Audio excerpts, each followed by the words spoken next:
Thanks for the introduction, Sharon, and thank you everyone for joining for this month's GDC webinar. Today, I'd like to talk to you about GDC DNA-Seq processing. So without further ado, let's get started. So I just want to go over a real quick agenda here. So we're first going to go over a simple overview of the DNA-Seq pipeline. Then Kyle will help with a deep dive in whole exome sequencing, variant filtering, and annotation, as well as a deep dive in MAF production. After these very detailed explanations of the GDC pipelines, we will be doing a feature demonstration for DNA-Seq data download in multiple ways. So I guess let's get started with that overview.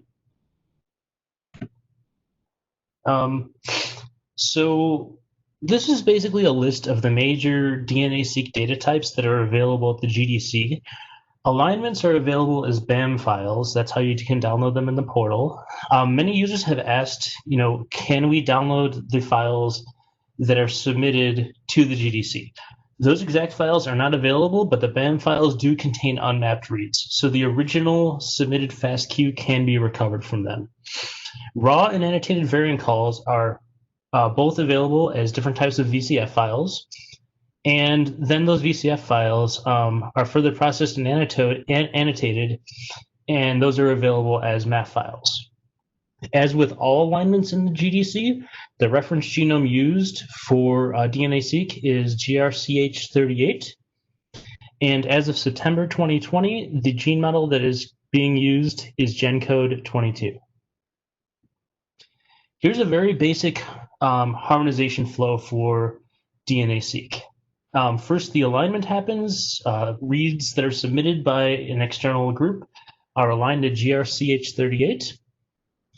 Then the tumor and normal alignments are used to variant call. Sometimes tumor-only variant calling can occur in certain cases.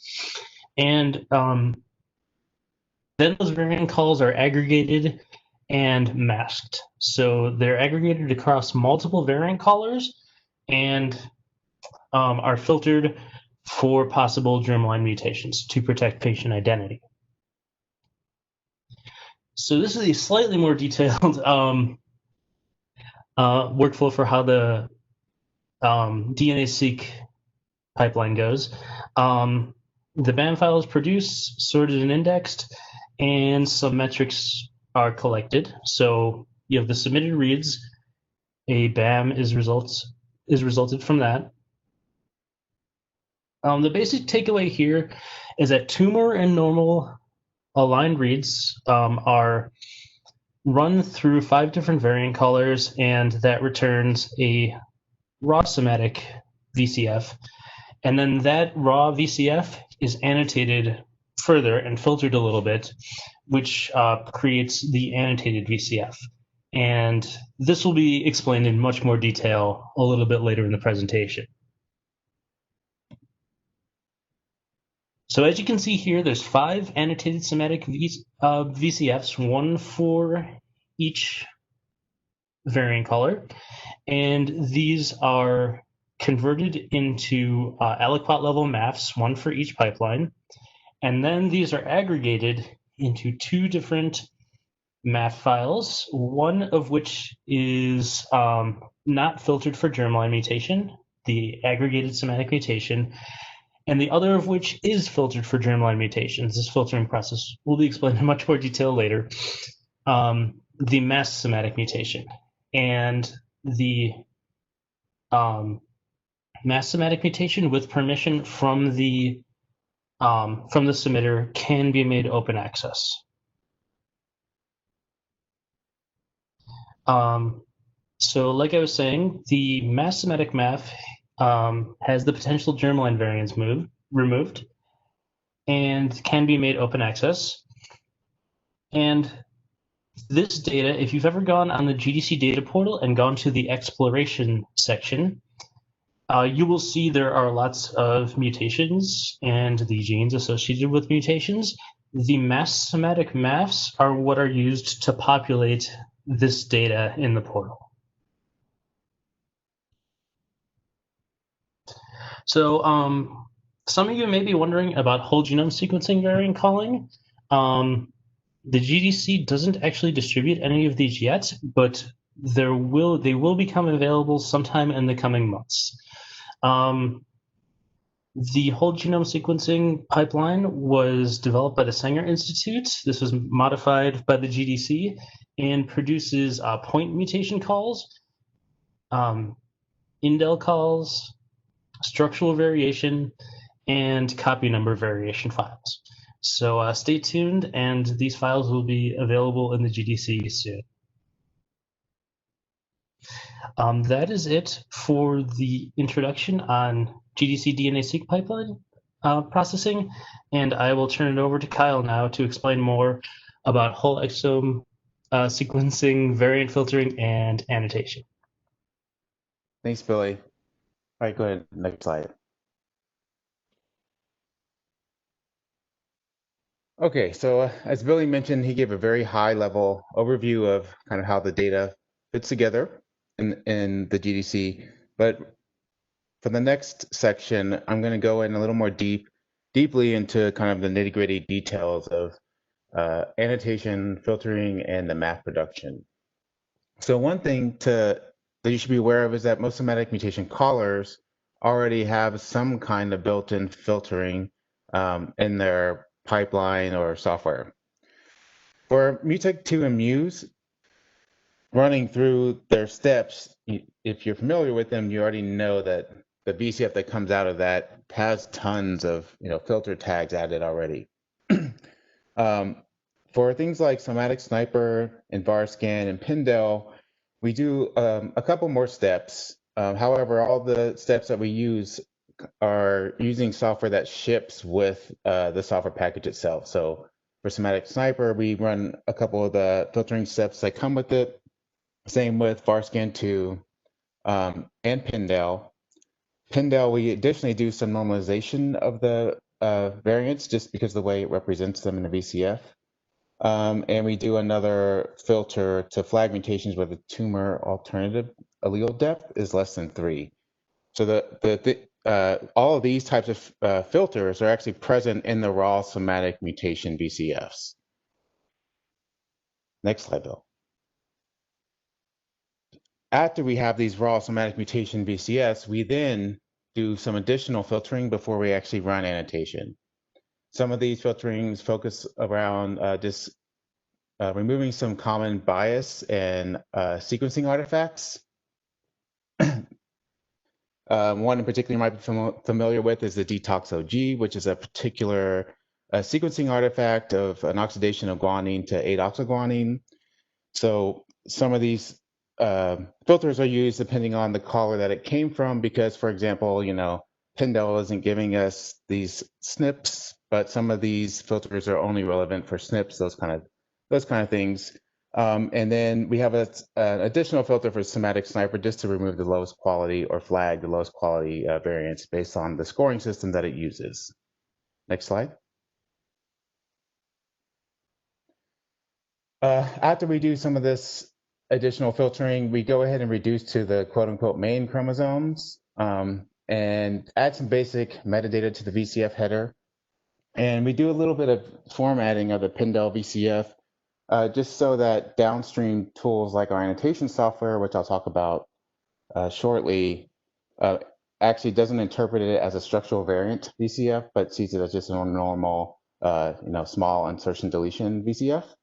And then also the way that Pindel, the version of Pindel that we use, outputs some genotypes. You'll see a lot of homozygous reference genotypes for the tumor, and we just go ahead and switch those in the VCF to being heterozygous. But we do set in the info column a flag to let you know that we have kind of forced heterozygous state. Next slide, Billy. So after doing this filtering and a little bit of formatting of the VCFs, we then use Ensemble's variant effect predictor, version 84 or VEP. Our cache, what we basically do is use transcripts from the version 80 cache in the version 84 cache. so that we can match the exact gen code model that we used throughout the GDC. We additionally add in things like Entrez IDs to the annotations. And one thing that's important to note, if you're not so familiar with annotation of variants, is that Annotated VCF contains annotations for each alternative allele across all overlapping transcripts.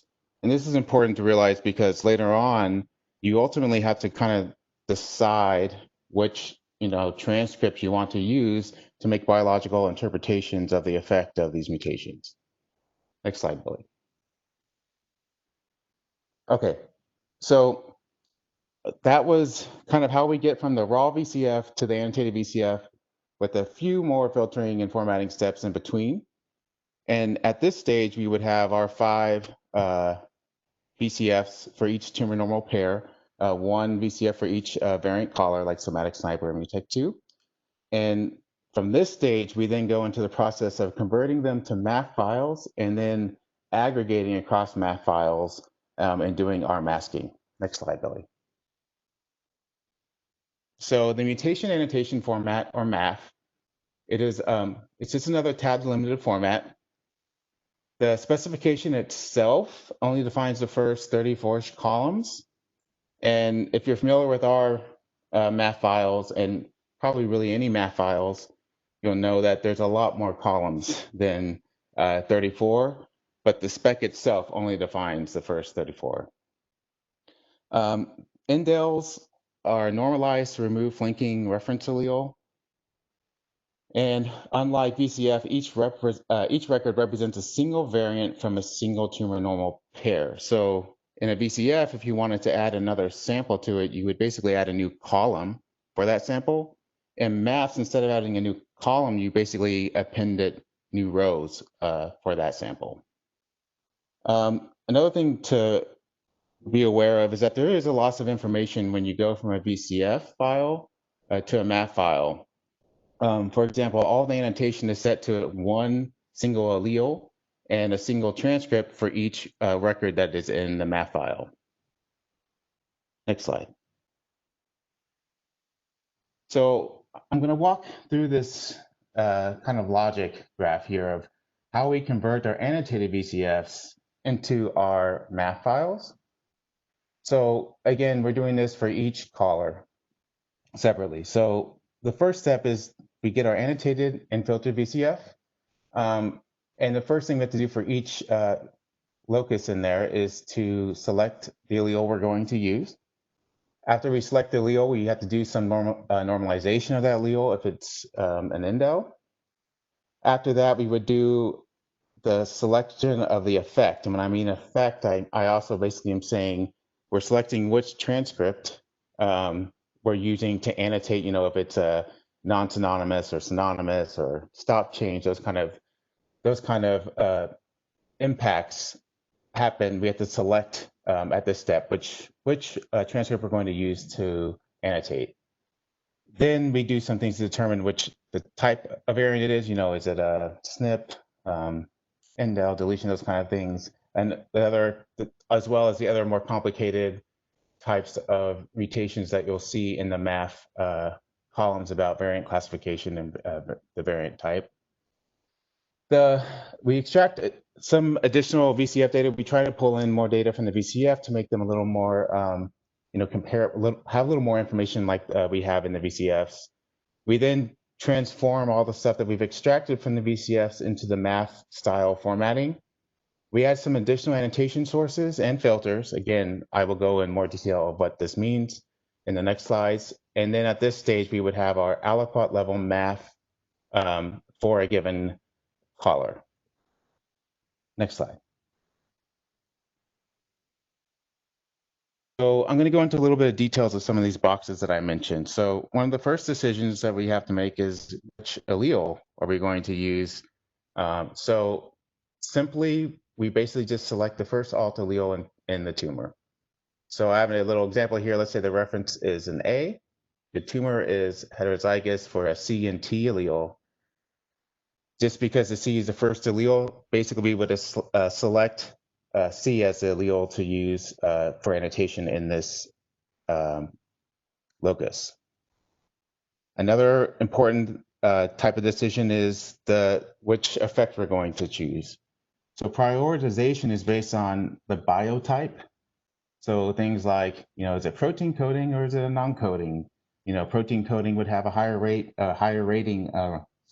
weighting than non-coding, for example. We also would base it on the sequence ontology consequence, so the predicted kind of impact of it. So, things like a stop gain might have a higher ranking than a missense, which might have a higher ranking than an intergenic variant.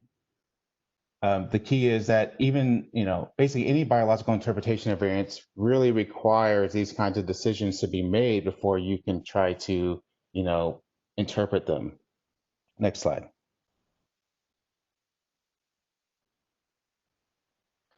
So we also have some additional annotations that we add in that are really only going to be found in the MAF files. They would not be present in the VCFs.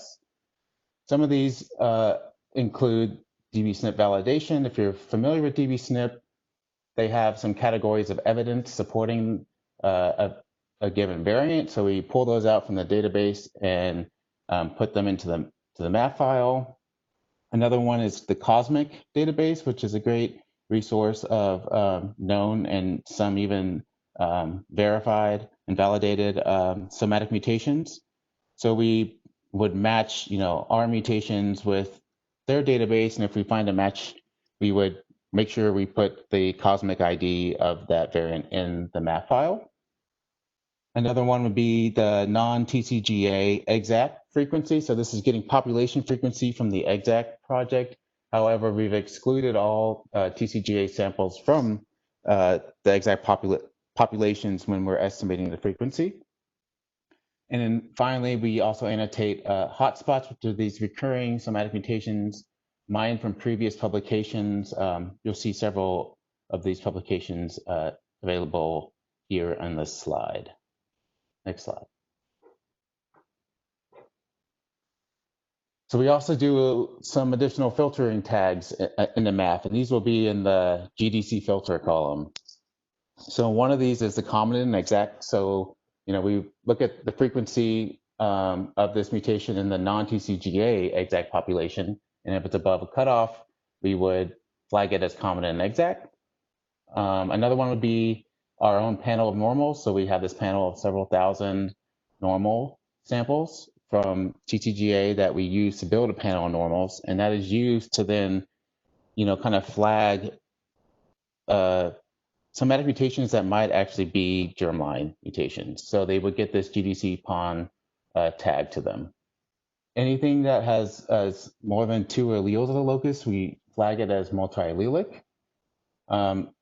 A variant that exists outside of the union of all exomes defined in our GenCode build gets flagged with non-exonic. So I know this one can be kind of confusing because you might see it being labeled as non-exonic, but it's maybe not considered off-target or anything. This exonic is based, like I said, off of all of the union of all the exons defined in our build of GenCode.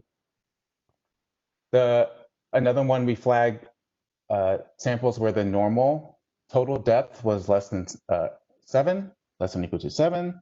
And then finally, for variants that are outside of a capture kit, so this is really for whole exome or targeted sequencing, they get flagged as off target. Now, one thing to remember, just because we flag something with this filter doesn't mean that it isn't a true somatic mutation, or that that means that it's, it is an artifact, those kind of things. It's just we have come up with our own kind of generalized flagging and filtering method that can help us reduce and mask out potential germline mutations later at this large scale, so that we can potentially make them public. So, if you want to have a different cutoffs, that's really what some of the closed, not open source or not open publicly available files are for. We haven't done, our own filtering there that allows you to define your own cutoffs. Next slide.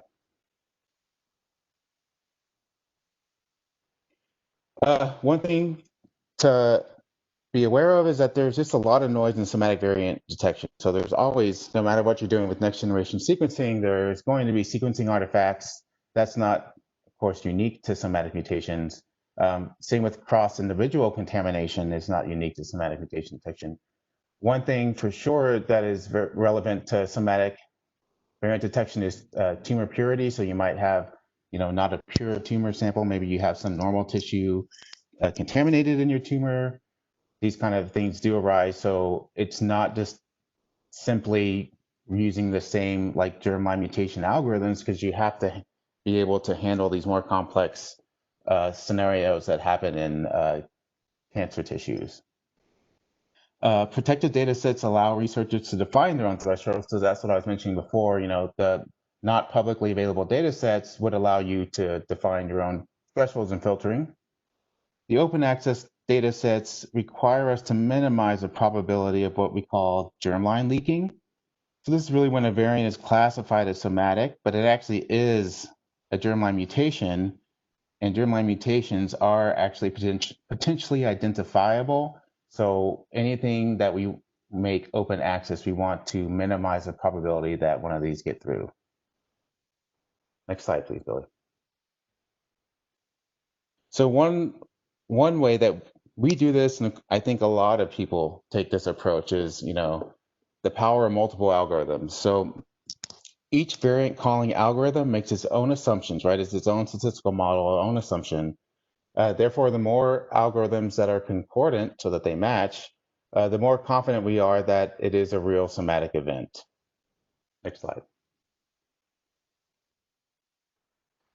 So I'm going to go through, that's kind of one of the main justifications for us pushing towards this Ensemble MAF approach, was to harness the power of multiple algorithms, but also harness it in a single file that can make it easier for users to work through, instead of having 5 different MAF files for a single tumor normal pair. So this process, I'm calling the Ensemble MAF process. At this stage, we have our 5 aliquot level MAFs, 1 for each somatic mutation caller. We get all 5 of these, and we do a little bit of pre-filtering. Again, I'll go into more details on that in the next slide. We then iterate across overlapping intervals.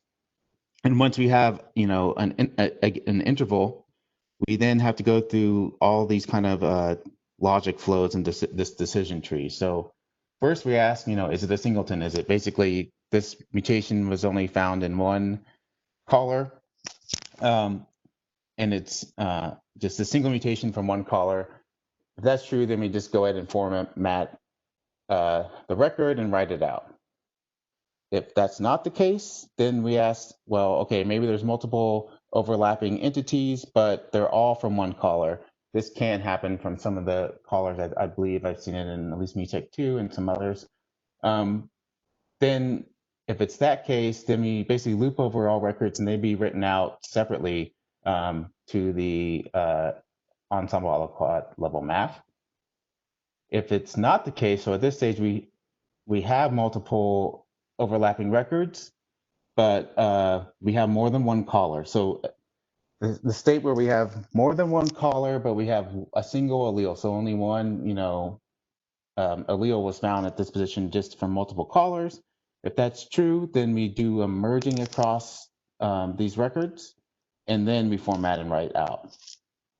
If this is not the case, then we go to this scenario where we have more than one caller.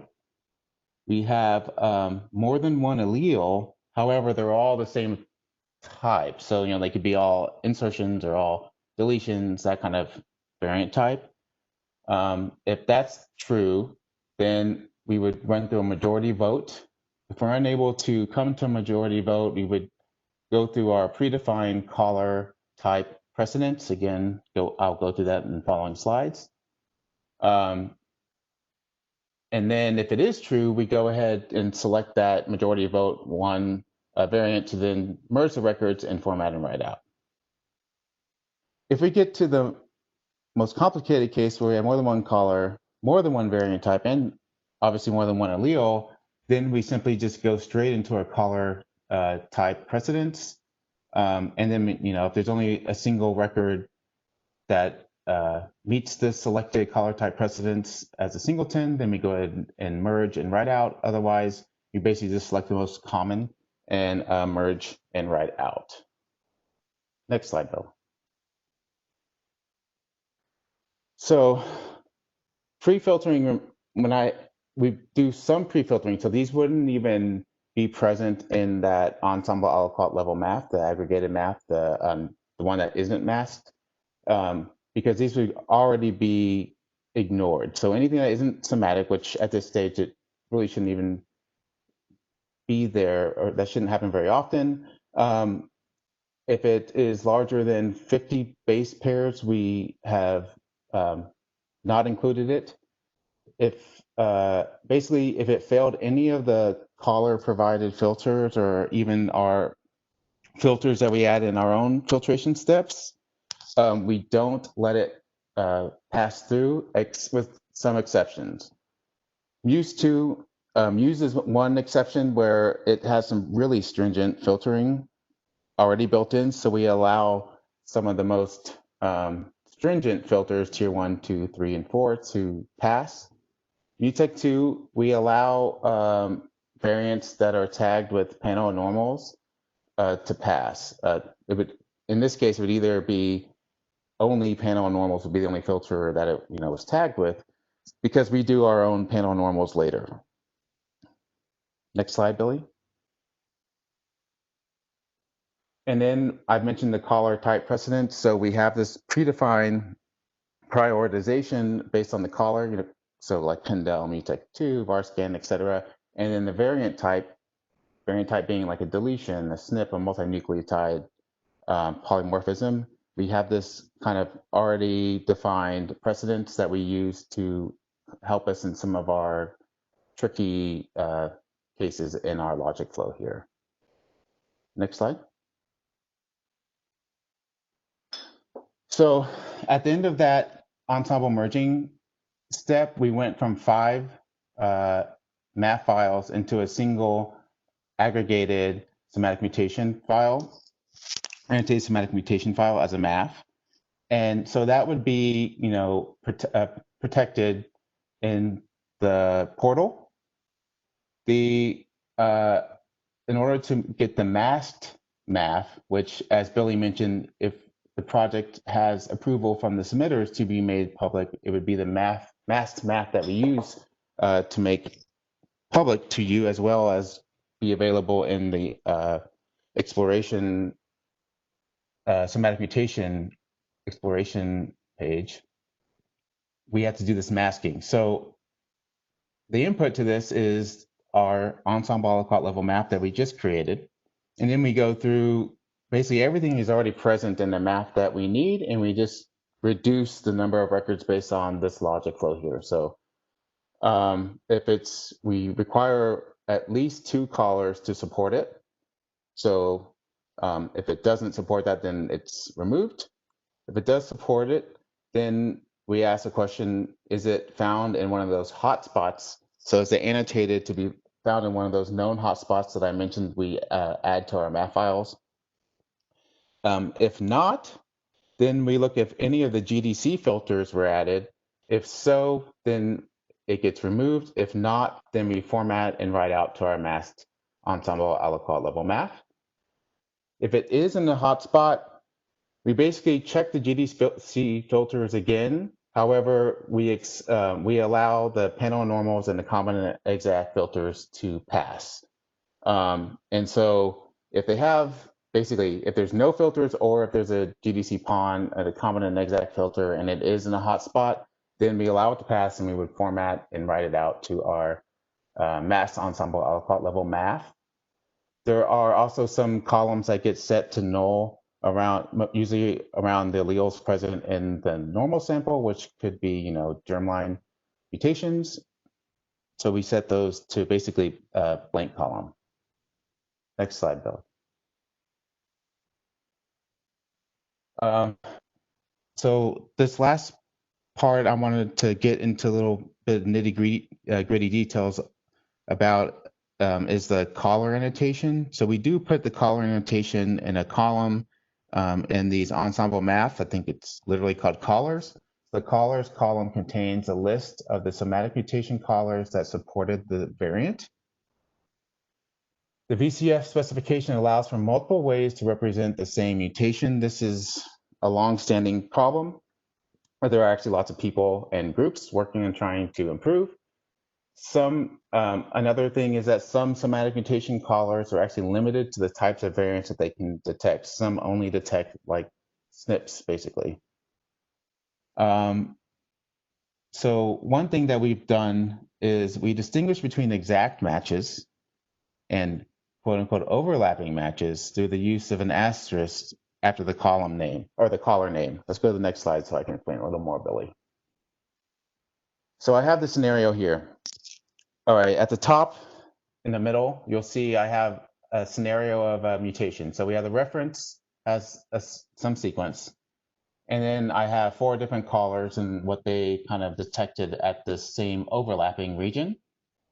So you'll see Pindell and MUTEC2, they basically detected the exact same deletion, okay?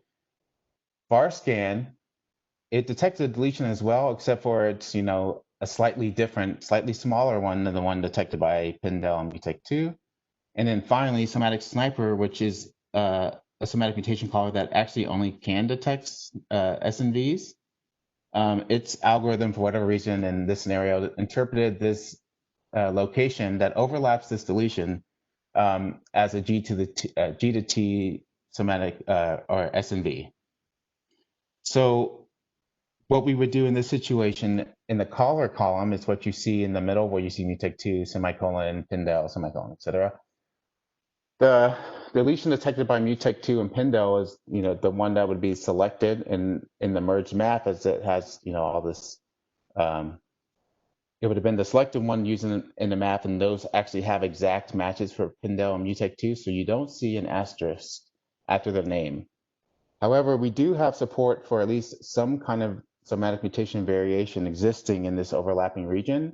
So we still go ahead and add in the Somatic Sniper and VARScan to the caller list. However, we added asterisks. So in this case, you would interpret this as MUTEC2 and Pindell calling the exact same deletion, the one that is actually annotated in this MAF record.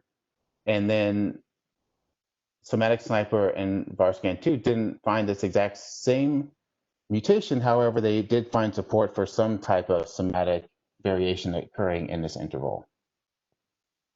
Next slide.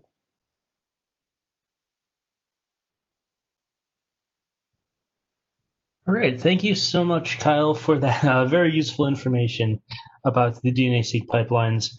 Now I am going to go over a few features, specifically ways for users to download DNA-Seq data.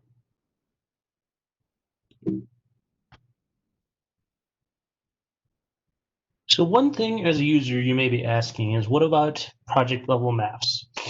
So when the GDC first started, project level MAFs were generated for TCGA, and those are currently available and will be available in the future. However, because projects continue on, they get more patients, they get more samples, project level MAFs weren't sustainable. So as Kyle was explaining before, we did move to an aliquot level MAF framework. However, if you are a user who does want a project level MAFs, you can get them by using the GDC MAF aggregation tool. I have a GitHub link on this slide. However, if you go to the GDC website and go to the community tools section, there is a section for this tool. I put a sample command here for running the GDC MAF tool. And what this would do would be to download the open access mutations from the project HCMI CMDC. So as you can see, you basically just provide a project and an output file. Additionally, you can provide a token if you need to download protected MAFs. Additionally, there are certain R packages that will allow you to parse out and visualize the MAFs. This one in particular, named MAF Tools, here is just an example of how it can be used to visualize a GDC MAF.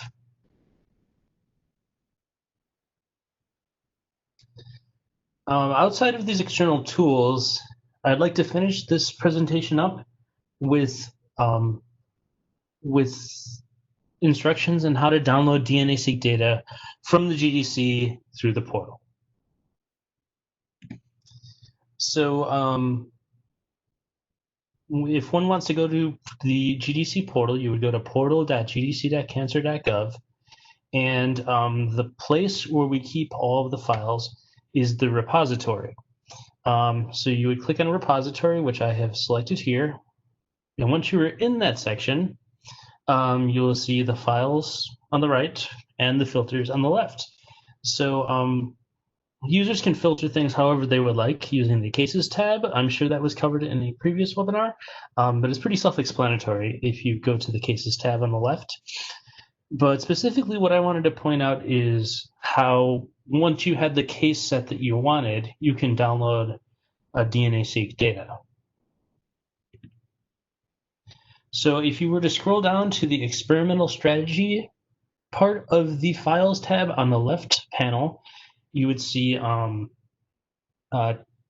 two experimental strategies here, whole exome sequencing and targeted sequencing. These are processed in largely the same way, except for the size of the target capture kits, which are custom based on project and sample. So you would select either whole exome sequencing or targeted sequencing, and that would filter down two of the other facets on the left panel. The first one being the data formats facet, which you could use to download VCFs, MAFs, or BAM files, depending on what you were looking for and what you had access to. The TXT and TSV things you see there are from leftover files for projects that were processed using a slightly different pipeline. The data type can also be selected, and this would be useful because both the raw aggregated and the masked aggregated files are in the same format. You could download either the masked somatic mutation or the aggregated somatic mutation, depending on which one you had access to and were looking for, as well as the raw simple somatic mutation, which are the raw VCFs, or the annotated somatic mutation, which are the annotated VCFs. And of course, the aligned reads here is the data type name that is given to BAM files. That is it for the presentation. I want to show a few links here. These are the GDC website and the GDC documentation site. And we also have a few workflow overviews on our website. And as always, if you have any questions that aren't answered in this webinar, feel free to contact the help desk at support@nci-gdc.datacommons.io. And this can also be reached by clicking the Contact GDC Help Desk on the support section of the GDC website. Thank you all so much for your attention. I think we will get on to some questions. Thanks, Bill. Thanks, Kyle. We have a few questions. The first is just to let everybody know that after the webinars, we do process the videos and make them available on our GDC website, and I put the URL for where they'll be available in the Q&A. After that question, the next question, Bill and Kyle, is how is the MUTEC panel of normals different from the GDC panel of normals? What is the rationale for doing both? So I will say that they are the exact same panel on normal, like the same VCF is used for both of them. It's just MUTEC 2 of the callers we use is the only caller that uses that in the actual process of detecting its somatic mutation. So we wanted to also use the same type of panel on all of our other callers, which is why we do it twice. So the implementation itself, it's the same VCF and it's just overlapping regions. It's just, Mutate2's algorithm might be using that information in a way specific to its algorithm. We're using it to flag the variants, which is the same way that you'd see in Mutate2. So I hope that answers the question. Okay, thank you. The next question, this is some great and thorough filtering to prevent germline leaking. How much or far would doing simple consensus calling, i.e. requiring 2+ callers, go to mitigate this? Yeah, that's a good question. I don't have anything in front of me that can give you exact, stats, but I know that there have been some recent even preprints I've seen from people looking at this and recall. So some of those sources would be really, kind of better to look at. I will say that, adding in this type of filtering makes it a lot more, convenient, as well as, you don't have to do as many kind of hard-coded cutoffs for other types of filtering. So it is definitely a good approach, but yeah, I don't have off the top of my head, how much it contributes to filtering versus other filters. This is Chen Yu. Okay. I also want to add it, like we haven't done any benchmarks about whether two-color requirement can mitigate germline leaking. I think it will do by some extent, but some of the things like, say, if the normal loci does not have enough coverage, and that's a particular filter we're editing, and probably the color will still flag that somatic. So two-color approach may not help that much in that perspective. So for two-color approach, we have some very related discussion in papers. One is in a paper that discussed by the MC3 groups. That's a Cell System publication in 2018. The title is Scalable Open Science Approach for Mutation Calling of Tumor Exomes Using Multiple Genomic Pipelines. We adopt a lot of their approach in the GDC MAF construction. And another paper is a GDC paper that was not published yet, but you can find the text online. That's called Uniform Genomic Data Analysis in the NCI Genomic Data Commons. We have some discussion on that perspective, but more related to the quality improvements in the final output than the germline leaking perspective. But that's some paper, if you are interested in, you can have a look. Okay. The next question, could you please comment on the tumor-only somatic variant calling pipeline? Is it on the GDC GitHub?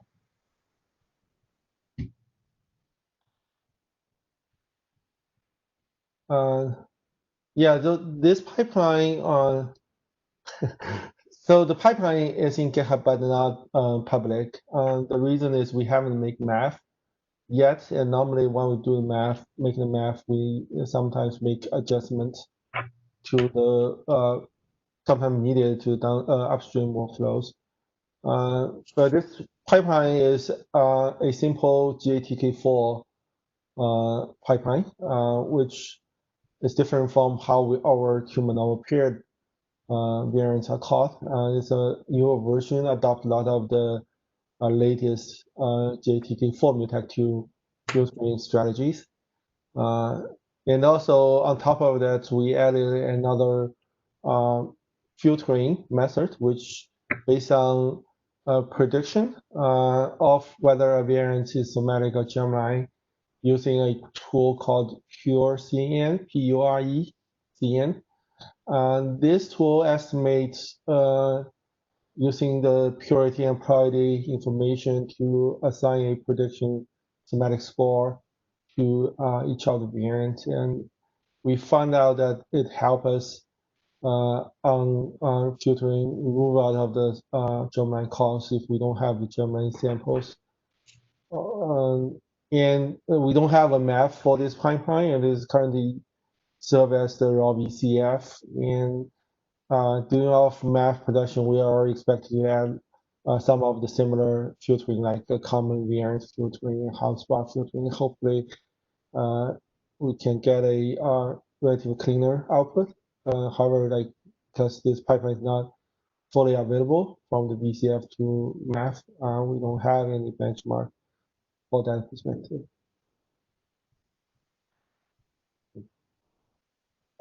Okay, and I think that's really all the questions. We have a lot of comments on great presentation and thanks. So thank everybody for attending this webinar. All right, if there are no other questions, then thank you all for participating and you all have a great day. Thanks, everyone.